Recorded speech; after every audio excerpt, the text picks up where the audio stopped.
Hey, Coach, how are you doing tonight? Good. All right.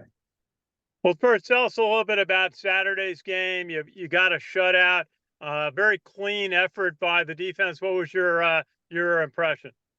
I'm always going to be happy when we get a shutout. I think that a lot of times you look at everything else except for the score, and I told the guys, the things that you got to do to come away with a clean win is make sure that they don't cross the goal line, and that's what they did. I mean, along the way, I think we did a pretty good job of stopping the run.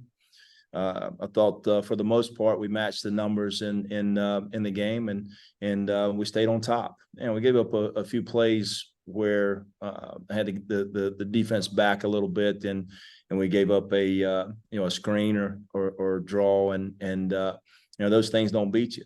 And so I like the attitude of the guys. They came out to play. They didn't care about what had happened the week before. Everything was about taking care of business, and I thought the kids did a good job doing it.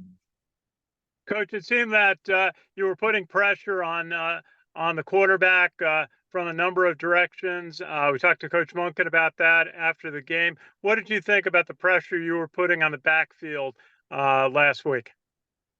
Yeah, I think we got to the quarterback pretty good. I thought there was several guys that have the ability to pressure the quarterback, and we ended up getting some sacks to get us out of trouble, but we also had a couple of hits on the quarterback that got us in trouble. We had some penalties that they called and extended some drives. But for the most part, I felt like guys were able to beat their blocks, and we even got a tackle, with a strip down there in the red zone, which was huge, and that came from our nose tackle, which he's a guy that I think Kyle's a guy that allows us to stunt very well, because if he loops around and contains the quarterback, he can do it because he's got good speed.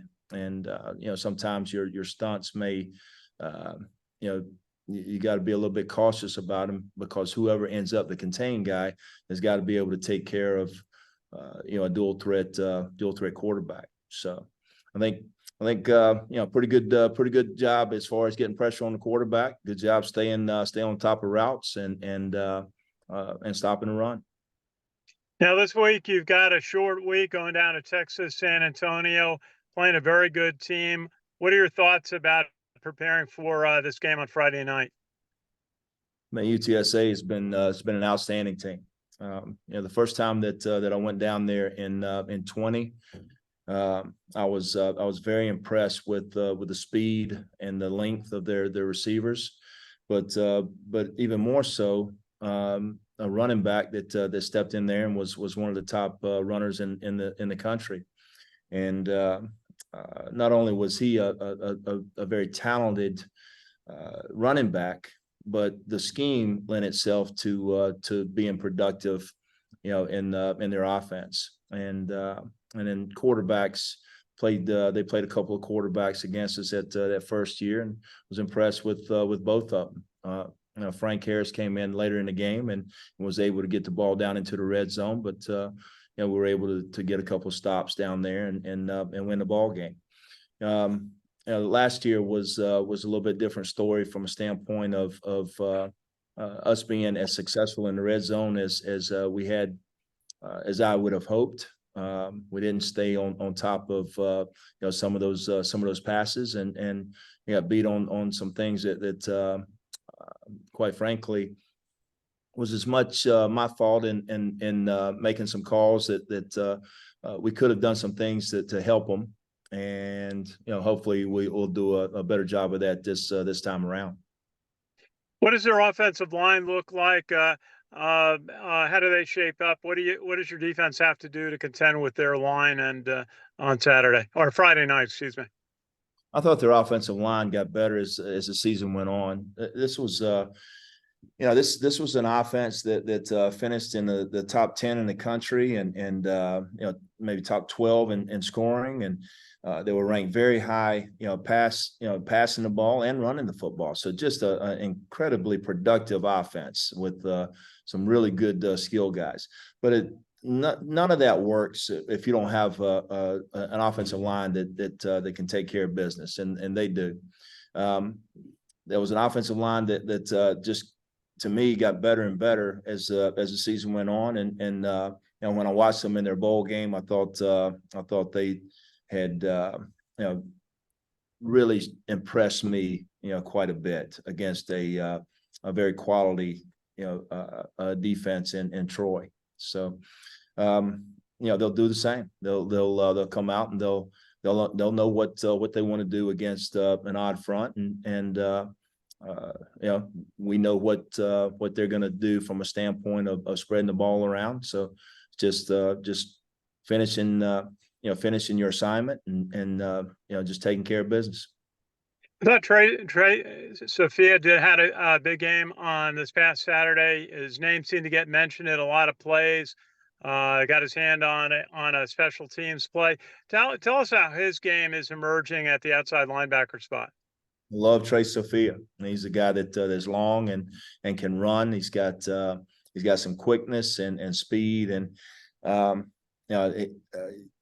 we had a really good pass rusher at that position, a year ago in Andre Carter, and you got to have somebody that can come off that edge and get pressure on the quarterback. And I think Trey Sofia is a guy that's really stepped into that position and done well. Not the only one.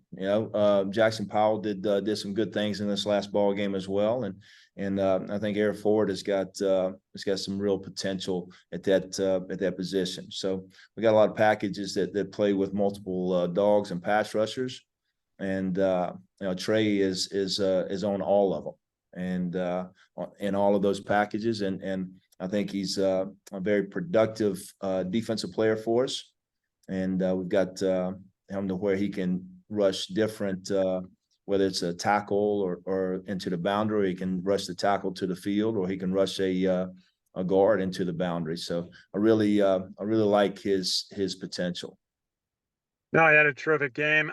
Coach, final question, just maybe 3 keys for your defense on Friday night to do well, be successful against Texas San Antonio. Well, number one, you got to stop the run. And people look at their success throwing the football, but if you can make them one-dimensional, then you got a chance. Number two, you got to be able to stay on top of their shots when they go deep. They're gonna use some access throws to try to get you up and then throw the ball over your head. We got to be able to stay on top when that does happen.